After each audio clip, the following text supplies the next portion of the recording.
It Out Loud, a podcast by Chasing the Rainbows with your host, Bernice Quisenberry.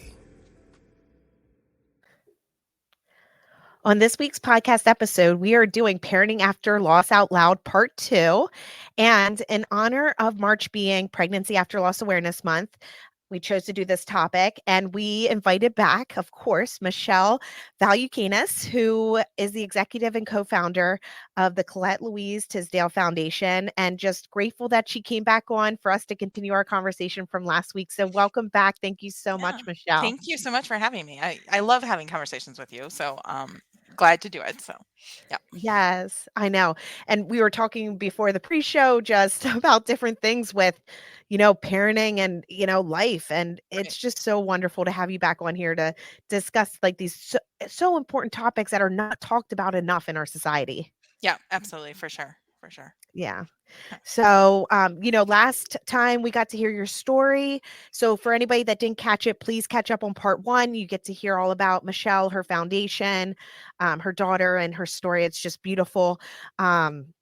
And then also we discussed, guilt versus joy, fear versus trust, and what that kind of looks like. And, because for us loss survivors, parenting, the whole time, it just changes us completely. And so, discussing, like we said, these topics are just so invaluable because it makes us feel less crazy when we're out there doing it together, when we have our community. For sure. Yeah. Yeah. So just to continue,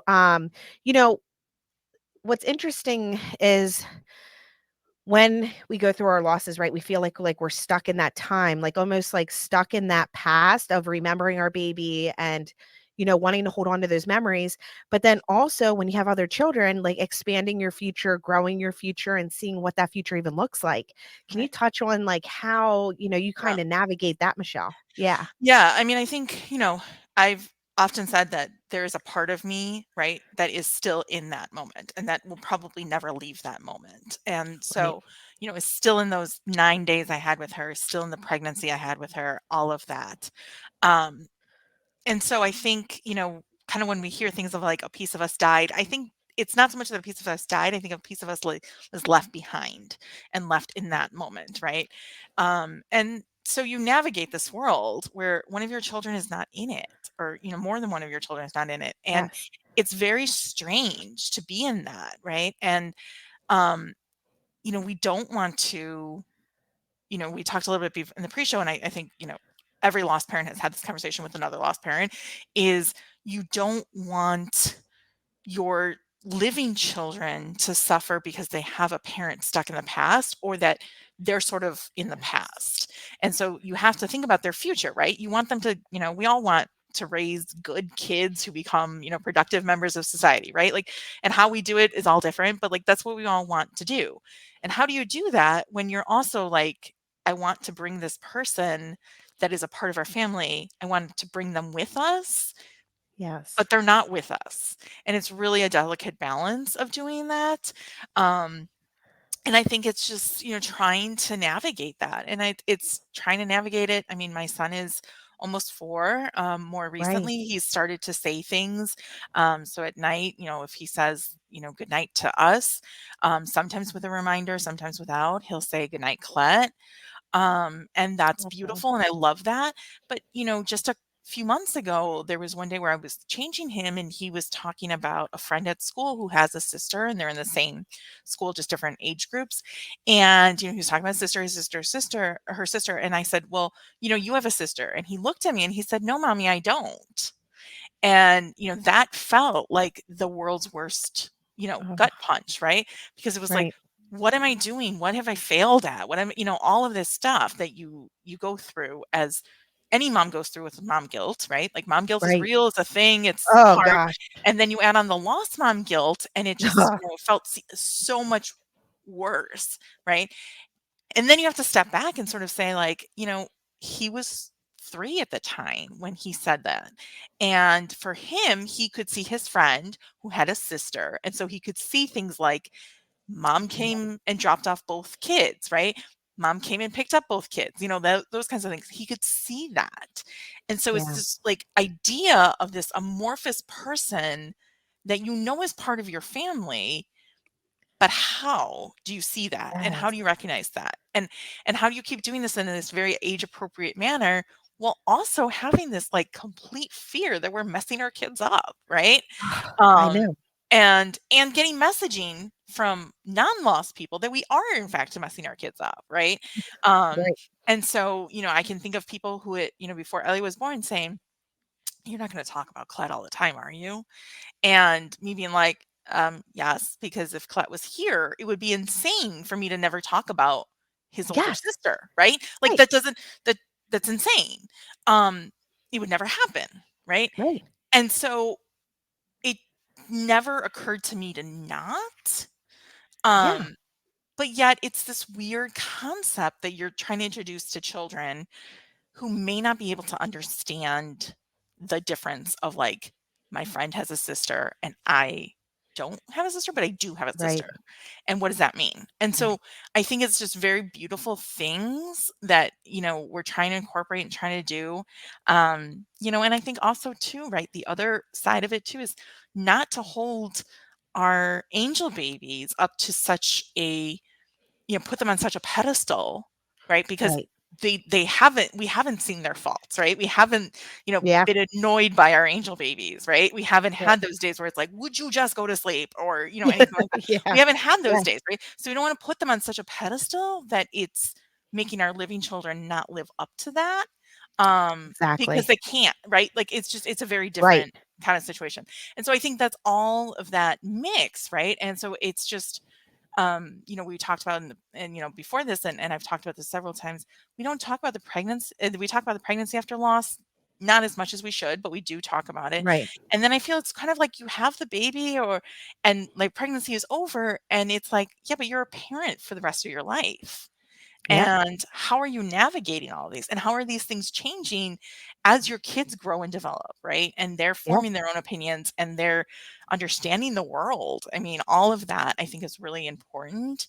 Um, and I also think we don't give kids enough credit. Kids know what's happening, right? And like we, Absolutely. we So just intuitive. we just don't know, Yeah. and we just don't give them enough credit. So I think it's also where some people were telling me, "Don't say anything." To me, I was like, "Well, I'd rather say it now than, you know, down the road when it all of a sudden it's a surprise of like, oh, you have a sibling? Like, what does that mean?"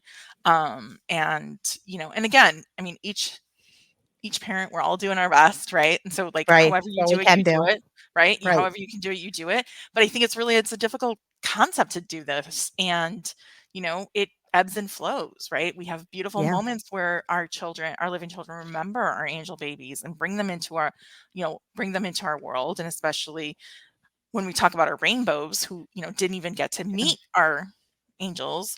Um, as far as we know, I guess I should say. Right. But when we have that, I think it's a very delicate balance of figuring out what that looks like, what that feels like, and how that is incorporated into a family and into a child's Right. life, you know? Right.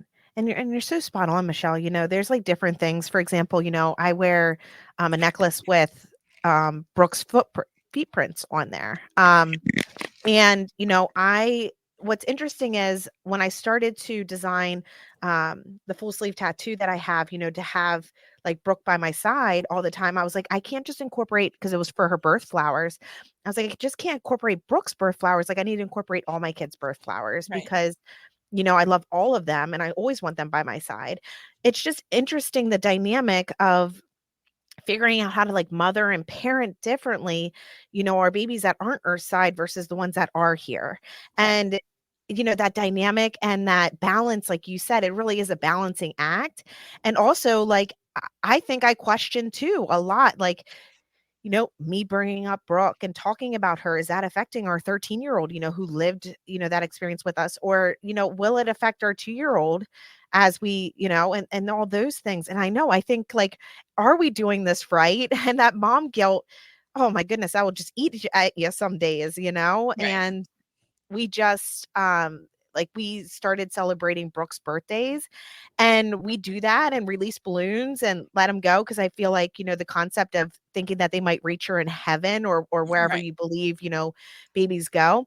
It's like gives our kids something, but it's Right. like, are we messing them up from celebrating her birthday when she's not here physically with us? I don't know. Like, Right. and I think Right. these are all things like you mentioned that were never talked about. So now that we're actually like talking about it and survivors are willing to talk about it and honor their baby out loud and say what they're doing is wonderful because like I think it helps me navigate, Right. how to or what to do or the best we can.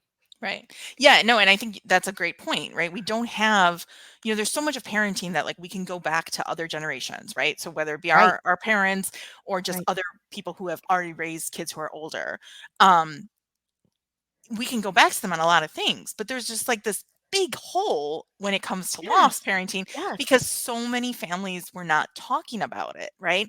So Yes. it's hard to go back to the person who never mentioned it to their kids or maybe mentioned it in passing once. Or, I have a friend who didn't find out she had an older brother until after her parents had died and she was looking through and cleaning out stuff and Oh, then wow. found the information. And so, you know, she's going to have a very different perspective, right? So she can tell me what she Right. wishes had happened, but she doesn't really know. Yeah. Um, and she didn't live it. And so I think that's also a very challenging thing right now is I'm so grateful to be part of a generation that's saying like, hey, listen, we need to bring this out into the front. We need to talk about this. Yes. I'm so incredibly grateful for that. And yet at the same time, it's really tough because you can't turn to somebody else and say, "How did you do it?" And like, Right. "How are your kids doing as adults?" Right? And you do find some people who have, but it's much harder. It's not a It thing that is. we can, Was go talked back about. to other people Yeah. and say, yeah, Yeah, it was almost stuffed. And it's so interesting. I think we mentioned this either it was in the, after show last time or in the podcast last time. But, when anybody else loses any other loved one, like a spouse or a parent or whatever, they still celebrate their birthdays. They still talk right, about them. They still talk about the anniversaries. They bring them up, share memories with them. But the second we do talk about baby loss, it's almost like shut down, right, and no one wants to mention it. And it's almost like brushed under a rug all those years previously. And I think that's how survivors really did survive, right, was because that's what they were being told, or, doctors and professionals telling them, you'll have more kids, or, and just accepting that. And that's not okay now, we're realizing, and that these are traumatic losses. These need to be treated like that and talked about because, I mean, I think we all yearn for that sense of connectivity and community, when we right. go through anything like, that's difficult and horrific in life.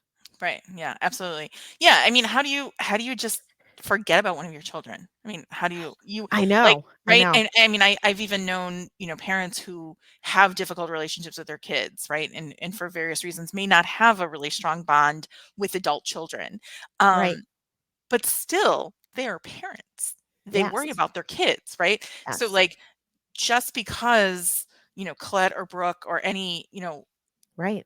is no longer here doesn't mean that I stopped being their mother, right? And you I didn't know. stop being Brooke's mom. And it's all of that kind of thing, which for years we just pushed off to the side and said like, okay, stop talking about this.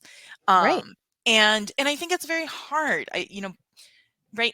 I always say like grief is grief to a Yeah. certain extent, but like with baby loss, there aren't memories and things that you can say in a lot of cases. There may be, I mean, I have, probably 20 photos of Clet, Yeah. and in an average day I could take 20 photos of my son, right? Right. And that's a very different feeling. Very few people met her. And so, for a lot of people it's this, yes, I know she existed, but like I didn't know her. And so what does Right. that look like and what does that mean? And I think about this, so my grandmother died, my last grandparent died in November of 2021. Mm. And, you know, so we're now, you know, 2.5 years later, and we still on a regular basis bring up stories or things like that. And we'll say, like, hey, do you remember the time that she did this crazy thing? Or, whatever it is, Yeah. right? Yeah. And we still talk about this. My grandfather died, 25 years ago. We still talk about stories about him. Those are all those kinds of things, right? Because they're part of our lives and Yeah. doing this. But we don't have those same memories about our babies. And if we do, they're very limited, right? So, Right. we're not talking about my grandmother that, I had until I was almost 40, right? So I had 39 years or 35 years, whatever you Exactly. want to say, of memories and things like that. And I had 9 days, right? And my Yes. pregnancy, but I had a very small thing. And so after a while, you keep feeling like you're repeating stories if you're sharing any sort of memories, right? And depending on when your loss happened, I miscarried the year before with Sweet Pea.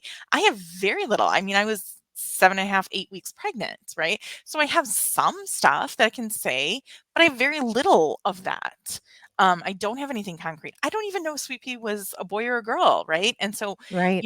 all of that kind of Right. stuff makes things more complicated too, right? And like, so I think it's just remembering that and giving us, I think giving yourself as a lost parent and giving others who who have lost the space and the time to say, like, if we would do this for anybody else in your any other relative or close friend or anything like this, why can't we do it for for I a baby? know.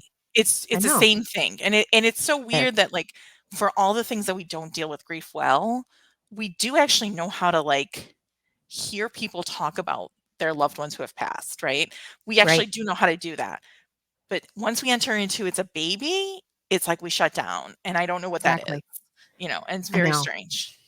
I know. I don't know if it's because people don't want to hear about an innocent baby passing or like they just aren't used to it or I have no idea, but it like you touched on Michelle though, it is really like the hopes, the dreams. It's a life now that we have to live without one of our children here. Right, And like people when they would make comments and they weren't lost parents or anything like that, how I used to kind of explain it was, okay, well, if one of your children dies, like, would you just be okay because you have the other three? Like, if they said to you, you can always have more kids and things like right, that. And they're like, no, why would? And I said, exactly. And that's right. like basically what you're telling me. And Yeah, because I it's mean, I have a friend not who that doesn't easy. speak to me anymore because she said something along the terms of, God needed another angel, which I hate that Oh, phrasing. goodness. Oh, And goodness. so I Yes. said to her, I said, "Okay, which one of Oh, your I said, "Which one of your kids are you willing to give up?" oh, And she got goodness. very Wow. offended and said, "I can't believe you would say that to me." And I was like, "Well, what the feeling you have about what I just said to you is the same feeling I have about what you said to me." Yeah, that's And, exactly like, right. you don't like You talking up is right, huge. right. Yeah. And so, and I think there's a difficulty. I think we're uncomfortable with the idea that babies die, and I think that's largely Right. because we haven't we haven't really talked about it. Yeah. And so it's a very novel concept to people, right? We still have these messages of like, you get pregnant and you have a baby, and we both know that doesn't necessarily mean that you do have a baby, right? A pregnancy Yeah. is great, but a pregnancy is, tumultuous and things can Oof. happen and things can Oh, yeah. happen, and so we know that.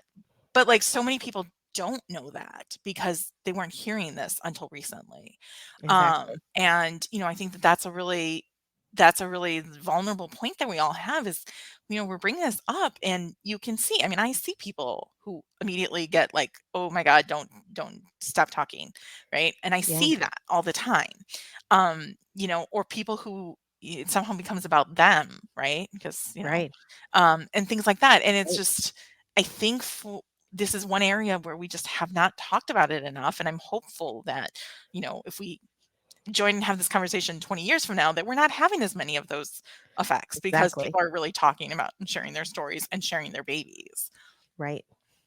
Yeah, and I agree, like, honoring them out loud however we can and just keeping their legacy alive, but also, helping like, by me sharing my story, by you sharing your story, Michelle, this is gonna help another lost survivor. It's not just about us, and Right. honestly, I think I get so much more out of sharing her story because when it does touch somebody else and they're like, "Oh, me too," or "I've been through that," or "I've had those feelings," it, like, not only validates, but it's like, "Oh, wow," it makes you feel like you get me, like, or, I was able to help somebody else to not feel that alone in isolation feeling that we have felt at one point or another in our journeys. Right. Yeah. Yeah.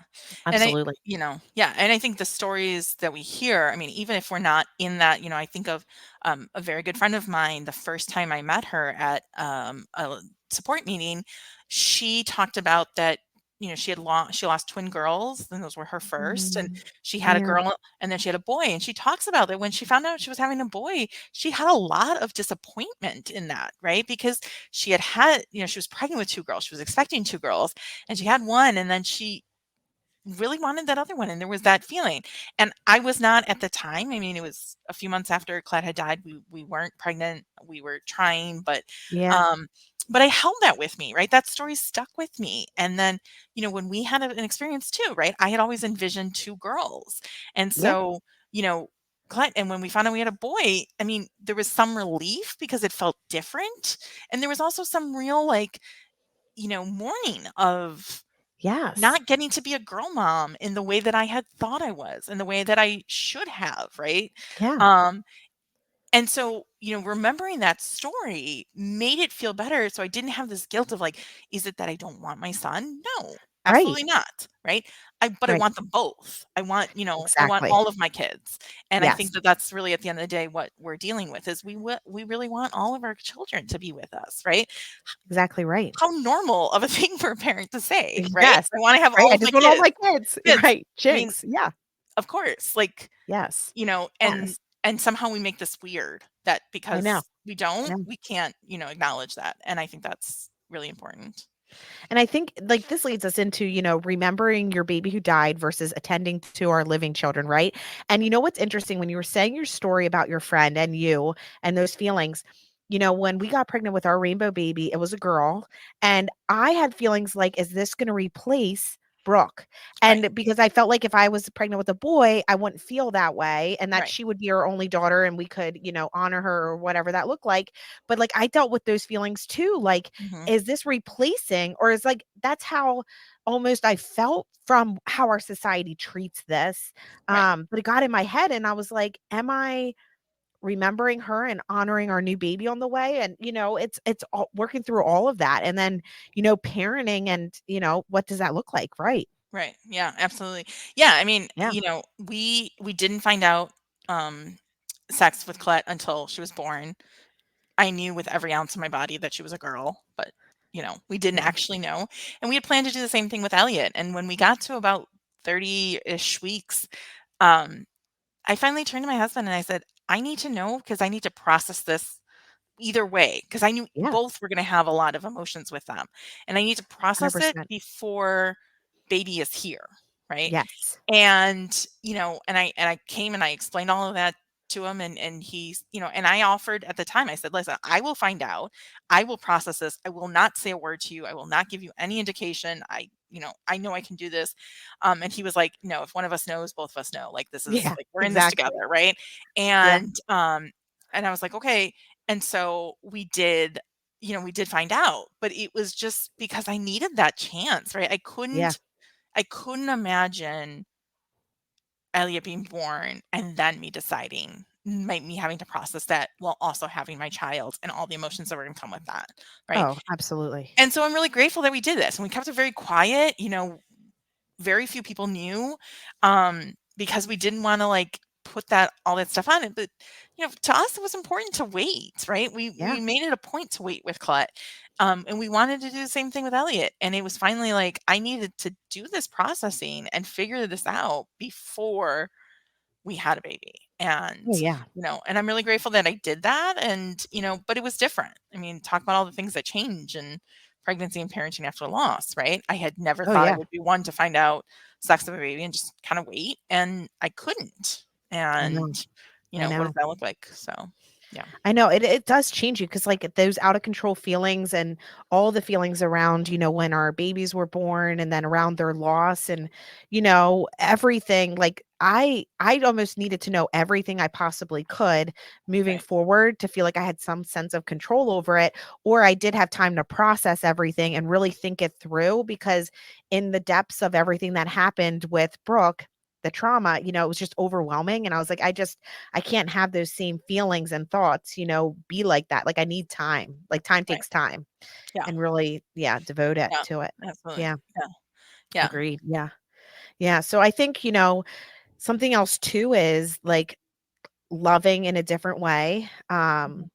Loving, our babies we lost and then loving our our children, like, what does love look like now? It's almost like confusing. Um, because we have different relationships with each of our children and like what it looks like. And I think, you know, when we're like, it's not like they're competing for love in any way. It's just different. It's Right. hard to explain. Yeah. Yeah. Yeah. I think it's really different. And I know we had talked about that. I've always seen running the foundation as my form Yes. of parenting Colette, right? And I always feel that way.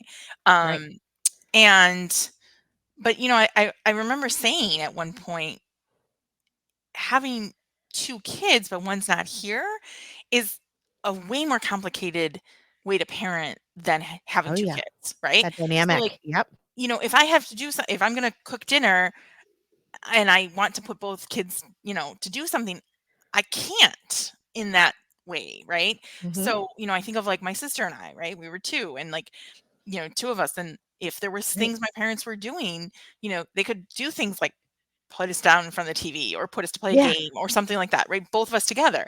And what I have to do is sort of like divide up myself and my mom's self into two completely different entities that is complicated, right? And It is is. is very difficult to balance those things, right? Yeah. And also still honor your child who's not here Yeah. and honor the fact that your child who is here has a sibling and you want to include that sibling in their Right. lives. And, half the time I think I'm failing miserably at this, right? Yeah. Yes. And I think that that's something that is just one of those things that has to, deal with it, right? And so I Right. have these moments like, Elliot, we have a Cocoa Bear, and literally from the time he had newborn photos at, maybe 2 weeks old, anytime he is in a photo with Cocoa Bear, he holds Cocoa Bear's hand, right? Um, Oh, and he's always done that. That was not anything that we did, right? And so I think like, oh my God, that's so powerful and that's so amazing. And then I think, okay, what happens when he gets old enough that like having a picture with a teddy bear in it is weird, oh, right? yeah. Right. And so like, okay, what does that mean? How do we include Colette at that point, right? And Right. you start thinking about those kinds of Yeah. things because they matter, right? And like, Yeah. you do that, and I think that those are all those dynamics of like feeling very much like you are trying to do it all. And, Yeah. all moms, all parents are trying to do it all. But I think it's really complicated because this is extra layer of things. And a layer of things where you have to find your network and you have to find your people who support this part of your parenting journey. Yes. And I think that's tough. And a place where you can share and talk about, things that you question, things that come up that actually get it, Right. because like that you can process out loud with. And it's like, I'm doing it this way, or I'm doing it that way. Like, what do you think about this? Or like, have you ever experienced this? Because it really is like us trying to navigate this new path. And each age presents something different because as our living kids, are getting a year older, we have to handle things differently with them because of how they process, how they think through things, how, Right. their Right. little wheels churning. And it's like, how can we do the best we can with them? And like you said, it's so Right. true. Right. And at the Yeah. same point, as they're turning, older and we're changing the format, less people are talking about our angel babies, right? I know. And it's just and it's happening, right? Every passing Yeah. year, there's less people who do it. There's less of Yes. the automatic including her. Yes. And then I think once you have a rainbow, right? Or you have more than one rainbow if you're lucky enough, then it's even less so, right? And so Right. it feels really exhausting because it's like you're doing this within your own family, but then it also feels like you're doing it in the outside world where you're having Right. to, remind people constantly. Yes.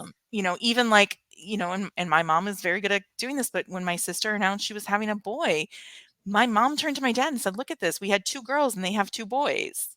And I was like, "And Colette?" And she was like, Yeah. "Oh, yeah, yeah, yeah, yeah, of course."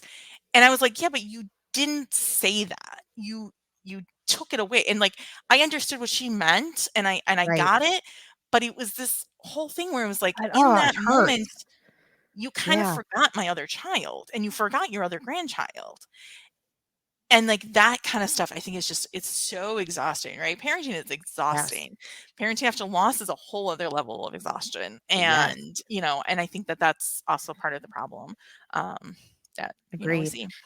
Yeah. And I think, I don't know how you feel about this, Michelle, but the first year, like I was just really in survival mode after we lost Mhm. Brooke, just trying to like figure everything out. You had all the firsts, you were going through, you were literally just trying to navigate life and returning to society and what that looked like. But then the second year was when like you started to notice people really falling off and Right. like not bringing up our babies' names, not talking about them. And then it's also another year. So then we're away from all the firsts. And it's like, now what? Like, Right. what next? And it's like, okay, now you got to really learn how to like live and grieve. And, it's not just that survival mode, aspect. And it really is then having to remind people while you're still hurting and, or not, maybe you're finding more joy or, wherever you're at in your grief and trauma journey. But it's just, you're just trying to navigate and figure it all out, however it looks. And then having to add this other dynamic in there and layer, it's just a lot. It's Right. actually talking about, I'm like, man, it's exhausting, Right. but Yeah, but no, I mean, I realistically, we agree. don't. Yeah. I agree. On Colette's first birthday, you know, Yeah. everyone was sort of around and was checking in with us and was saying things, and that Yes. was great. And we just, we're going to celebrate in May her sixth birthday. But on Oh, her fifth birthday was probably the most difficult for me. And I think it was because it was things like less people were showing up, less people were yes. following through. And also for me, 5 years was kind of this like, I'd have a kindergartner at this I point, know. right? Oh And my so, goodness. where I had avoided for a few years, I mean, things like back to school photos, right? That Oh people place on gosh. social media. I mean, Yes. prior to 5, I had sort of been able to be like, well, my kid wouldn't be doing that anyways. So, like, I could push it off. And especially, being in a COVID world where it's like, I don't know that we Right. would have even sent her to preschool or anything. So, like, Correct. I could Right. kind of like live in this, like, I don't have to think about Justify that. that. And I Right. could justify this thing. And then it was like he got to 5 and I was like, the back to school photos now are a thing. So when I Yes. see the 5-year-olds, when I see the 6-year-olds, Oh.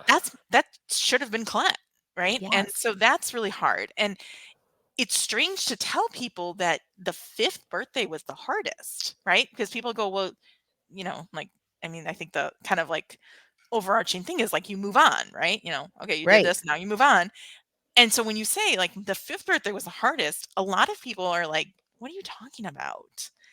And what it was that it's still the grief of losing my daughter, but it's the Yes. grief of like now I have to live with this age that she would be at, where Yes. now I'm really seeing other children her age out in the Yeah. world in a very different way, and I kind of have to think about that, right? And so, Yeah. it's things like when I take my son to his first day of preschool at age 3, there's a part of me that's like, there's a kindergarten at the same place. Would we have been bringing Clet to kindergarten? And I don't know, Yeah. right? Yeah. And, and I don't know what Clet's life would have looked like because she was born so Right. early and, Right. um 24 Yeah. weekers can that have survived can run a whole range of different things. Right. Right. And, so I don't know what it would have looked like, but it's that, wondering if, oh, I would see that. I know. That would be the situation. And it's hard. It's just really hard to live in those, those kind of points of like, what would this have looked like? I know. I know. And I look at 3-year-old girls now and I still like every time I look like it takes me sometimes takes my breath away. If I see like a 3-year-old, because it's like I look at them and I think, would that be Brooke? Is that what she would be doing? Or like, you see like what their personalities are like or what they're doing developmentally. And Right. it's like, oh, that would be Brooke. Like she would be doing Right. these kind of things. Finding her own way, of course. But it's just and sometimes it feels like a sucker punch. Like, Right. oh man, it takes me right back to, losing her and how she's not in our life. And n- from a earth side bound, I'm not raising her in the way I hoped to be, Right. those kind of things. And it just like takes me right back to those moments of losing her. And it's like, oh my goodness, and Right. Yeah. it's heartbreaking all over again. Yeah. Yeah. Yeah. Yeah. I didn't Because even I think think about that's the 5-year dynamic, right. to be But like, I honest. mean, And those now are that you the mention it. right, Yeah. and those are the things that, I mean, sometimes even, like, you might be aware of it, and sometimes you're like, "Why am I feeling Yes. this way and this so intense?" And Yes. then if you think about it, you're like, "Oh, right, because Yes. I'm now Yes. losing this other moment," right? So, like, Yes. all of those kinds of things, or I remember when we made the decisions that we were done with kids. um you know Oh, yeah. it's such a, I think for anybody who's deciding it, there's a little bit of mourning, right? And Oh, sometimes yeah. it's not that Oh, much, yeah. and sometimes it's a lot. But for us, it was like, this is not how we envisioned anything. This is not what we No. did. And, then it's like all of the firsts that we had, that we didn't really get to have with Colette, we had with Elliot, and they were also our Yeah. last. And we didn't know that at the time, right? I Yeah. mean, um, and so I think like all of that stuff, we're losing our kids not just the one time, but over and over again. And we're losing all of the secondary losses that come from it, all of the Exactly. fear, right? The innocence of like, oh, the kids will be fine. Like that doesn't Yeah. compute in our heads, right? And so, Right. all of that, I think we're losing over and over again. As Exactly. well. Yeah. Yeah, and it does. It comes in at, because there's no timeline, no schedule, no routine with grief and trauma. So it's just like sneaks in, at any given moment. And all of a sudden, and we don't know how it's going to hit us. It's just a natural reaction. And Right.